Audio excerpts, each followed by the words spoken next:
नमस्ते, मैं हूं आपके साथ जसप्रीत कौर।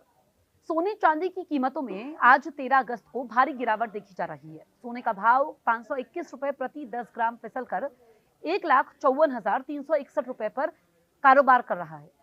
चांदी की कीमत 1,480 रुपए गिरकर 2,36,355 रुपए पर कारोबार कर रही है। ये दाम प्रति किलो के हैं। इंटरनेशनल मार्केट में भी सोने चांदी का भाव फिसल गया है। सोने की कीमत 0.24% गिरकर $4,456 प्रति औंस पर ट्रेड कर रही है। चांदी का रेट 0.14% गिरकर $65.61 प्रति औंस पर कारोबार कर रहा है।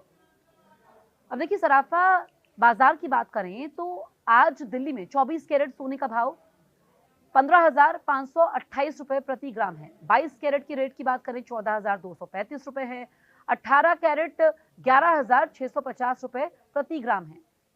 मुंबई और केरल में 24 कैरेट सोना 15,513 रुपए, 22 कैरेट 14,220 रुपए और 18 कैरेट 11,635 रुपए प्रति ग्राम के भाव पर है।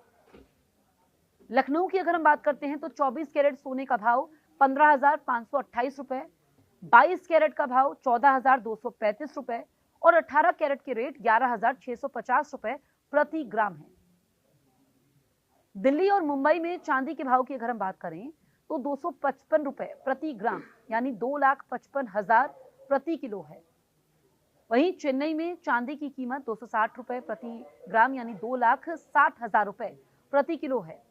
वहीं सोने की कीमतें 2 महीने से ज्यादा के हाई लेवल के करीब स्थिर रही। अमेरिका में महंगाई के आंकड़े कम आने के बाद सोने में तेजी आई थी, जिसके बाद अब निवेशक थोड़ा रुककर आगे के संकेतों का इंतजार कर रहे हैं। हमने देखा था कि सोना ऑल टाइम हाई पर गया था, फिर उसके बाद सोने के दाम में गिरावट देखी गई, फिर पिछले कुछ दिनों में सोना हाई पर गया यानी कि दाम बढ़ते गए, लेकिन अब स्थिर है कीमतें और आज गिरावट देखी गई है।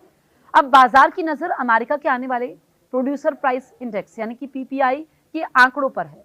इन आंकड़ों से यह अंदाजा लग सकता है कि अमेरिकी फेडरल रिजर्व आगे ब्याज दरों को लेकर क्या फैसला ले सकता है। अब देखिए कि अगर आप इन्वेस्टमेंट के लिए सोना खरीदना चाहते हैं तो एक्सपर्ट्स ये कहते हैं कि आपको तब मार्केट पर नजर नहीं रखनी है जब आपके पास पैसा हो। आप सोना खरीद लीजिए लॉन्ग टर्म में, यानी कि 10 साल, 15 साल, 20 साल, 25 साल में ये आपको फायदा देता है, लेकिन गोल आपका लॉन्ग टर्म होना चाहिए। अगर आप शॉर्ट टर्म के लिए सोना खरीद रहे हैं तो फिर मार्केट पर नजर रखनी जरूरी है, लेकिन मार्केट अभी काफी वॉलेटाइल है। अगर आप ज्वेलरी के शौकीन हैं तो आप ज्वेलरी बना सकते हैं, लेकिन उसमें आपको मेकिंग देनी पड़ती है और मेकिंग के चार्जेस काफी ज्यादा होते हैं। लेकिन आजकल लोग डिजिटल गोल्ड भी खरीद रहे हैं। तो आपका गोल क्या है, लॉन्ग टर्म, शॉर्ट टर्म, या फिर आप ज्वेलरी पहनने के शौकीन हैं और आपको लगता है कि ये इन्वेस्टमेंट भी है तो आप खरीद सकते हैं। लेकिन सोने के बारे में कहा जाता है कि उसकी चमक कभी फीकी नहीं पड़ती है। चांदी की अगर हम बात करें तो चांदी का क्रेज भी काफी देखा गया है, लेकिन चांदी की कीमतों को प्रिडिक्ट करना बहुत मुश्किल रहता है। ऐसे में आप अपनी जरूरत के हिसाब से इन्वेस्टमेंट कर सकते हैं। आप अभी क्या सोच रहे हैं, हमें जल्दी से कमेंट करें और अगर अभी तक आपने हमारे YouTube चैनल को सब्सक्राइब नहीं किया है तुरंत सब्सक्राइब करें।